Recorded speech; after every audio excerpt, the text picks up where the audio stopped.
Campo Vicente Lim, Calamba City, Laguna.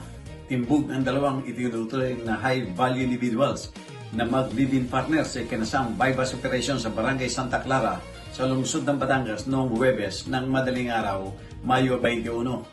Ang mga nadakip ay kinalang sina alias Leone, 45 anyos at alias Israel, 44 na parehong residente ng lungsod.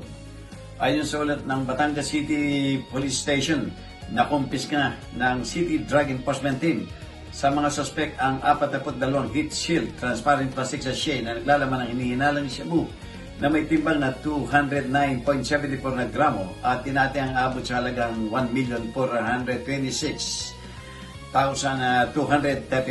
pesos. Bukod dito, na-recover din ng isang purse at ang ginamit na bypass money. Isinagawa ang marking at inventory na may ebidensya sa mismong lugar ng piyang operasyon na sinaksya ng mga opisyal ng barangay at mga kinatawa ng media. Gumamit din ng mga pulis ng dalawang body-worn cameras para sa dokumentasyon.